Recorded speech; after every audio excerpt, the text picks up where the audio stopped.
I've spent most of my days meeting a patient in the morning and taking them to the operating room and doing what I do with them, with all best intent. But I do think it's this kind of environment here offers me the opportunity to do some multiscale thinking into the things that are behind that daily practice of mine.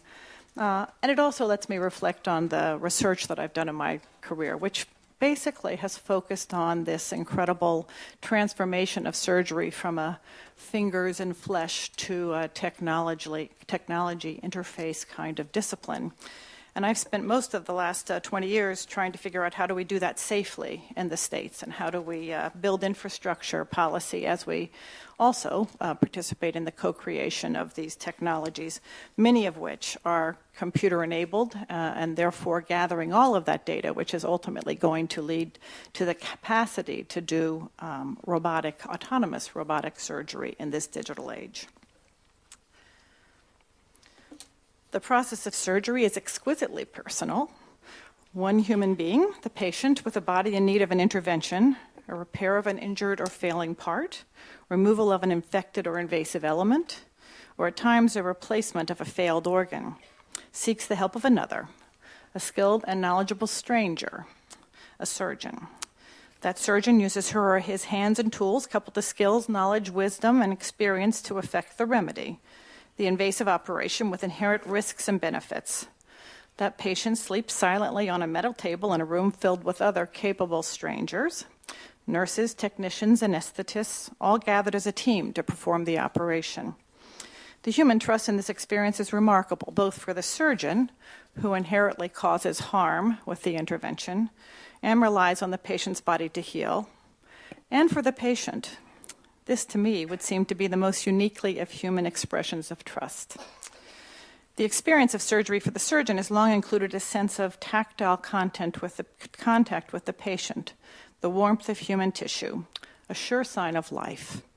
Those of us who felt that life go away and felt the body go cold know it very well. Surgeon experience based on a decade of initial training, knowledge of anatomy, physiology, and disease states guide the hands of the surgeon.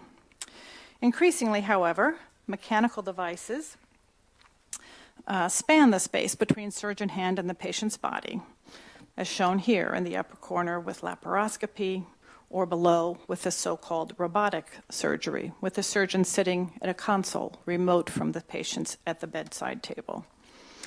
This leaves only visual clues to guide a procedure at the cost of tactile guidance and connection.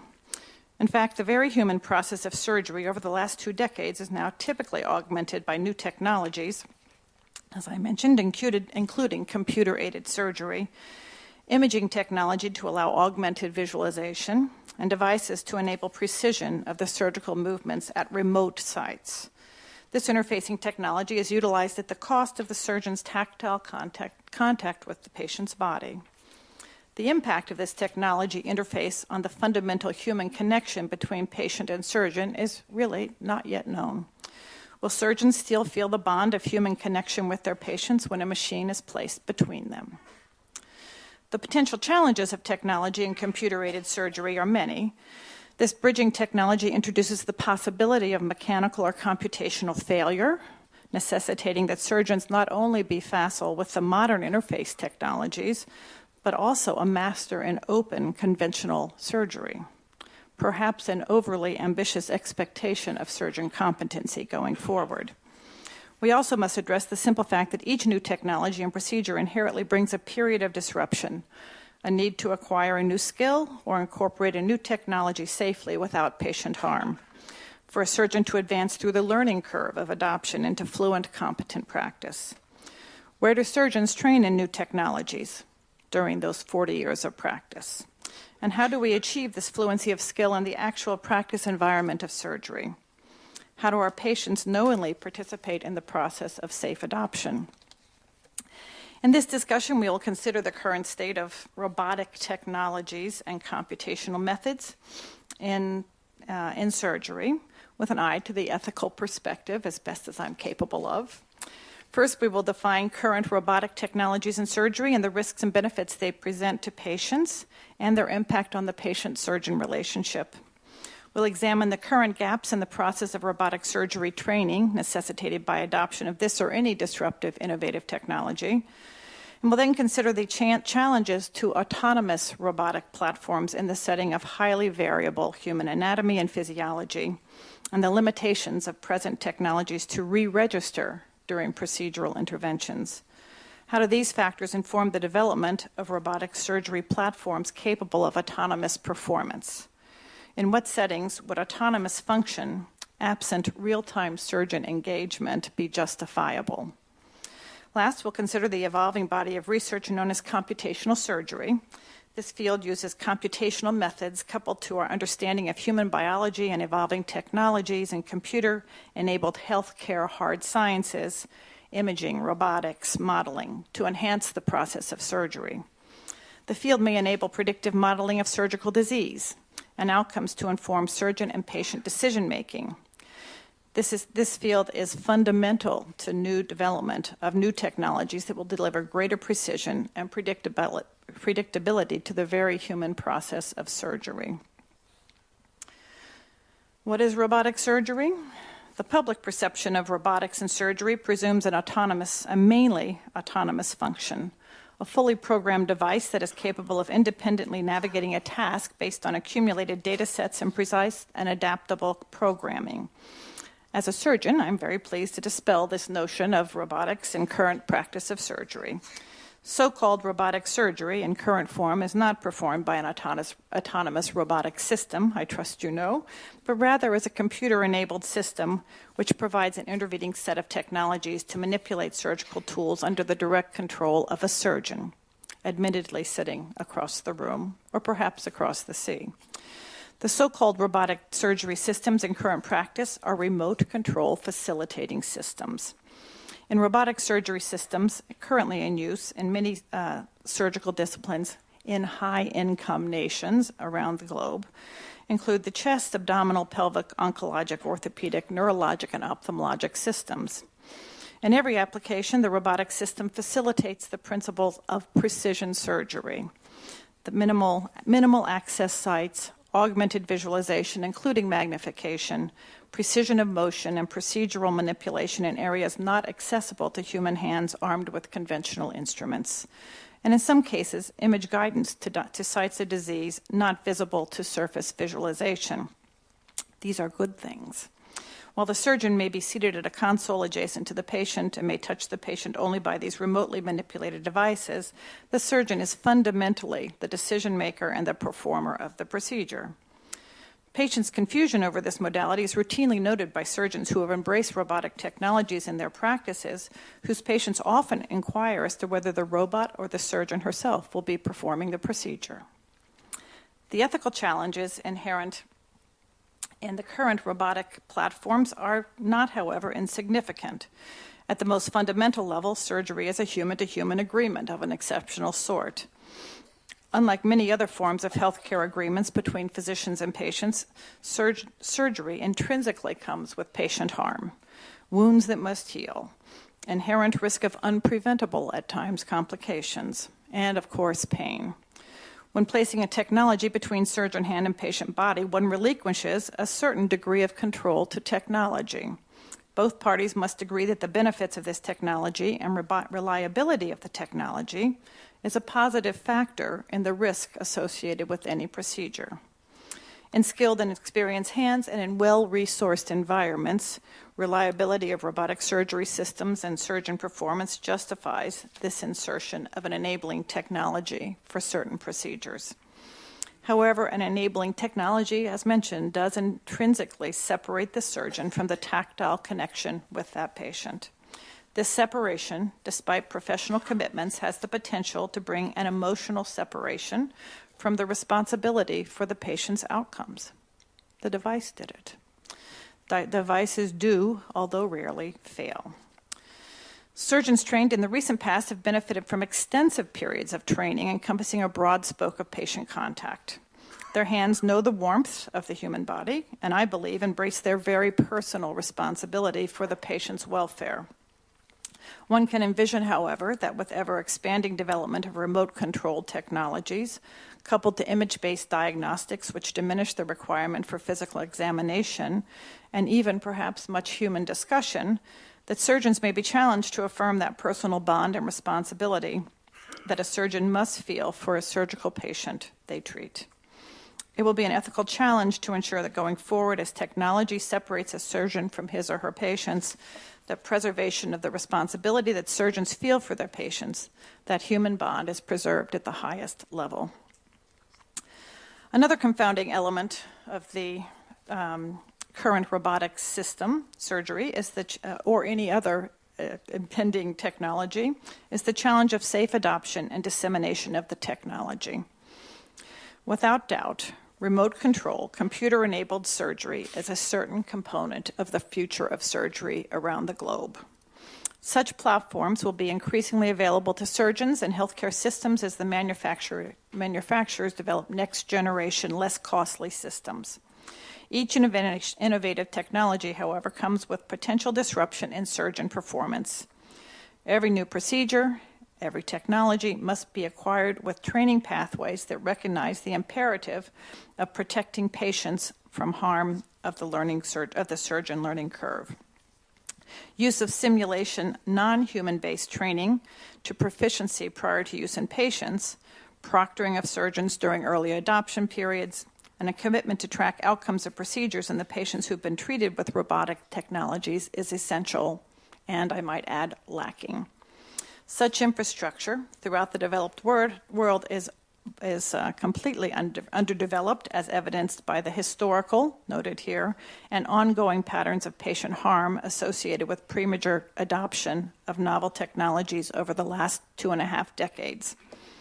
The extraordinary pace of technological advancement has on occasion fueled patient harm and the rush to adopt new devices and technologies in all disciplines of surgery. We've not yet developed the requisite educational infrastructure and processes for oversight to ensure consistent patient safety associated with disruptive technology dissemination. Interestingly, premature adoption is often stimulated by a misconceived perception of the public, the patients, that novel surgical technologies are intrinsically better, driving patients, in fact, to seek out providers who are early adopters, a process that in the past has led to premature adoption of novel technologies before surgeon training and clinical infrastructure was sufficient for patient safety. We, as members of the surgical community, bear an ethical imperative to ensure that surgeons and systems who embrace new technologies, including robotic systems, have developed processes and infrastructure to support surgeon retooling and safe adoption practices to minimize the risk of patient harm and to optimize the opportunity for patient benefit, regardless of financial drivers. In the United States, until recently, the responsibility for training surgeons in practice in new technology has often been borne by the technology industry that manufactures the new robotic technology system platforms. While the effort by industry to fully and adequately train the adopters of While the effort of industry to fully and adequately train the adopters of new commercial technologies have often been thoughtful, the conflict of pressure for early adoption to ensure business success has not uniformly resulted in adequate training prior to utilization of robotic platforms in human surgery. It is, of course, however, the responsibility of surgeons to ensure that they are skilled and proficient prior to using any robotic platforms in their surgical practices. Okay, well, there we go. We've developed a prototype facility at the Houston Methodist Hospital, a place called MITEI, the Methodist Institute for Technology, Innovation, and Education. It's incorporated sophisticated simulation-based training platforms to deliver non-patient-based simulation-based training programs, to deliver non-patient-based simulation training in advanced surgical technologies of precision surgery, including robotic surgery, laparoscopic surgery, thoracoscopic surgery, and other disciplines. To date, we've hosted over 13,000 surgeons in practice during that 40-year increment and retooling technologies at our institute. with the goal of ensuring that procedural training is sufficient prior to using these technologies in our operating rooms for our patients. Ensuring safe adoption of any new technology that bridges the connection between a human surgeon and a human patient is a fundamental ethical priority. Autonomous robotic systems, to date, are not yet utilized in patient care, patient surgical care, although the technology to do so for simple procedures is strikingly near. Advances in the imaging, image analysis, data acquisition, and sorting all facilitate the application of machine learning to inform procedural performance by autonomous systems in some situations. Machine learning from complex data sets and the setting of surgical intervention data sets drawn from surface or body imaging can lead to formation of knowledge sets that can guide decision-making pathways for autonomous robotic systems. From the procedural perspective, predictable patterns of disease expression, such as this small melanoma, the irregularities of small surface landmarks, or luminal findings in the gastrointestinal or pulmonary systems, can be, in theory, assembled to design and execute an autonomous, simple procedural intervention.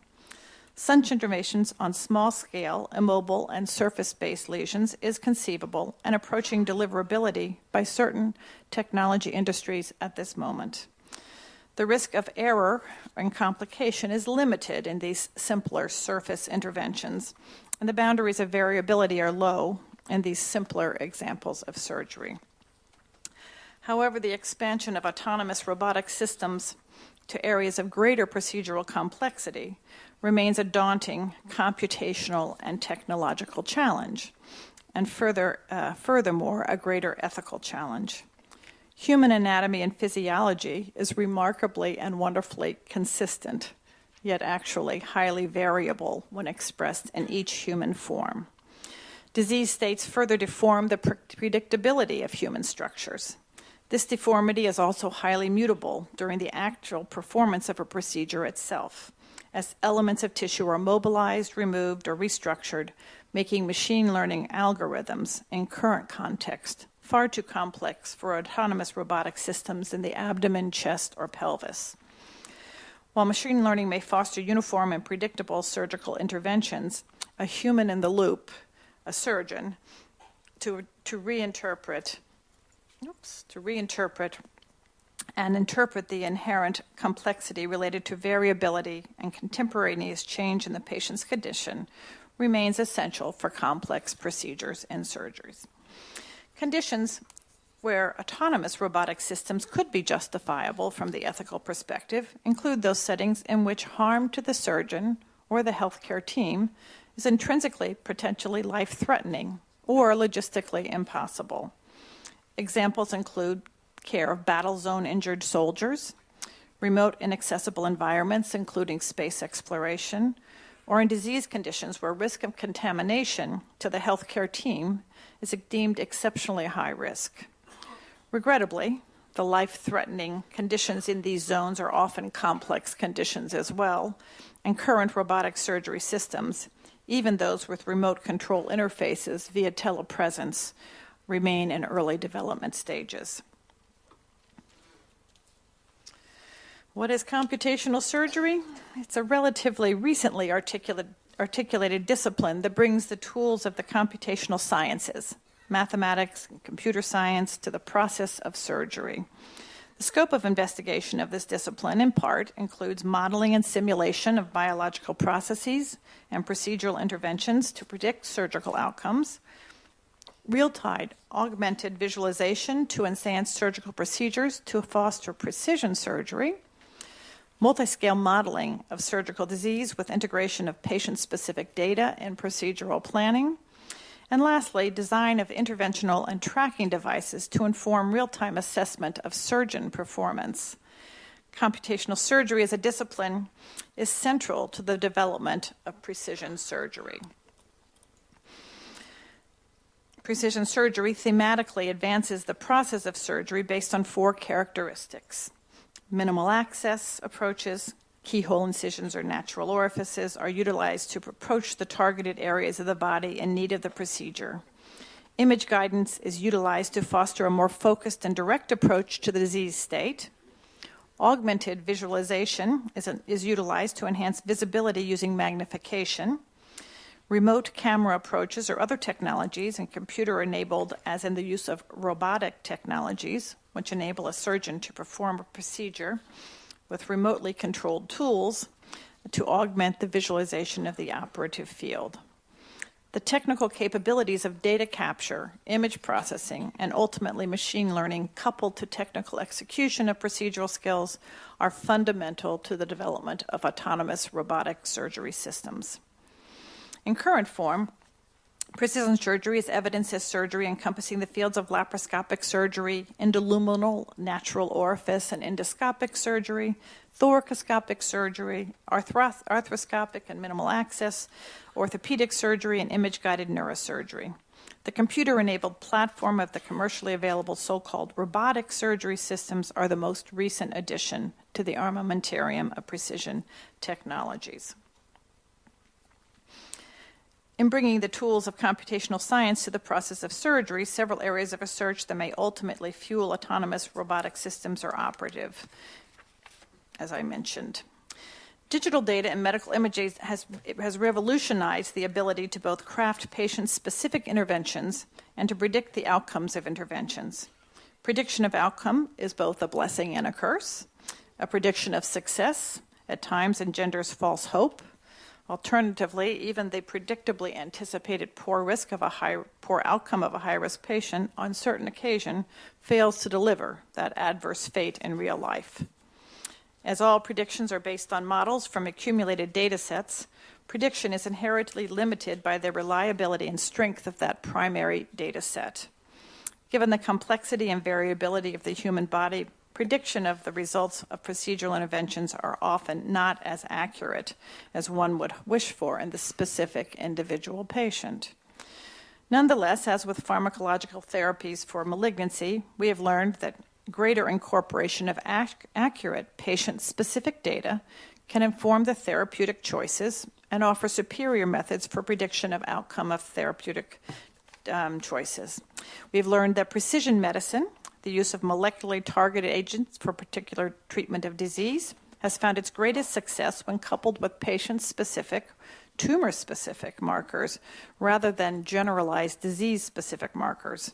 For example, only breast cancer patients with overexpression of the EGF receptor can respond to HER2-targeted therapy. And boy, do they respond. Once we can measure patient-specific markers, we can offer validated precision approach to therapy. The benefits of precision modeling in surgery is substantially different from the clearly beneficial role of offering precise therapy for a known molecular mapped malignancy. In computational surgery model, the objective is to provide guiding prediction of outcome to inform the patient of possible outcomes. What types of success can one anticipate from a planned surgical procedure? However, given the complexity of factors that contribute to the structural outcomes of surgery, the mathematical modeling is complex, and our data sets to date are limited. An example of the application of computational modeling to a surgical condition is provided in the disease of breast cancer. Women diagnosed with breast cancer face the need to make many choices during their care. Many of these choices are informed by data, the molecular features of their tumor, stage of disease, underlying medical conditions, family history, genetic risk. However, one primary choice to be made is whether to pursue breast-conserving therapy with the procedure of breast lumpectomy coupled to radiation treatment of the breast, or to undergo surgical removal of the total breast, a total mastectomy. Many factors, particularly the choice of the woman influences this decision. But one element that remains a challenge is predicting the outcome of the procedure of breast lumpectomy and radiation on the physical outcome of these therapies. While it's well known that patients with early-stage breast cancer that have breast-conserving therapy is equivalent to total mastectomy to cure the women's breast cancer, we do not have a reliable model to predict the impact of breast-conserving therapy on the cosmesis of the breast. The goal of breast conservative therapy is both to spare the woman the deforming consequences of mastectomy and a major surgery, but also to preserve a breast with satisfactory cosmetic result for the patient to feel satisfied and whole after her treatment. Using breast imaging, coupled to virtual breast lumpectomy for tumor removal, the mathematical multiscale modeling of the healing process, one can build preliminary predictive models to describe the surface contour of the breast while completing the process of breast-conserving therapy. While 70% of women will have an excellent result with arm mobility and comfort, up to 30% of women may have less satisfactory results. The goal of predictive modeling is to inform the patient of anticipated results, to aid the patient with decision-making relative to her surgical choice for her treatment of her breast cancer. Multiscale modeling of mechanical and tissue factors, stress and gravity are operative in this complex model as demonstrated in this series of figures. I spared you the mathematical equations behind it. In a preliminary cohort of patients, we've shown that this modeling can be a reliable predictive tool. One can envision that the routine application of data capture and machine learning would amplify the validity of these models in the wide spectrum of patients with breast-conserving therapy and lead to the development of autonomous decision-making for procedural planning to optimize result. Coupled to devices, human-guided or autonomous robotic technologies, a predictable lumpectomy based on patient-specific imaging, virtual lumpectomy surgery with modeled healing, the procedure of breast-conserving therapy may ultimately be completed with an autonomous robot with predictable and satisfactory results. In conclusion, fundamentally, surgery is there's my little surgery virtual box. In conclusion, fundamentally, surgery is an exquisitely human exchange. A highly trained, experienced surgeon using their skill and knowledge to benefit the health of another by performing a procedure on their body. Both patient and surgeon take on risk. The patient who consents to the service of the surgeon and the surgeon who commits to the procedure, however enabled by technology to aid that patient. Current advances in surgical technology increasingly place technologies between the surgeon and the patient, and the development of autonomous robotic technologies to supplant the human factor are certainly in our future. We must recognize that technology failures are inevitable, and such failures harm not only the patient, but also cause emotional harm to the surgeon. Technology interfaces that enter the space between this human bond must be crafted and employed in a manner that places the highest priority on patient safety and the moral principle and practice of serving as a physician. Advances in computational methods, including the creation of predictive models of surgical diseases and outcomes of procedures, may offer opportunities to inform the process of surgery in the years ahead. The introduction of autonomous robotic technologies must be fully informed by the goal of ensuring patient health and yet recognize the variability of the human body. Given this complexity, one cannot justify removing the human factor from surgical procedures on human patients except in exceptional circumstances. Future developments will surely overcome current limitations of machine learning and technology-enabled autonomous robotic surgical platforms. However, even then, we must ensure that the contract between surgeons as healers and their patients are based on compassion, service, and personal responsibility for their well-being and the outcomes of their care. I thank you again for the opportunity to be here.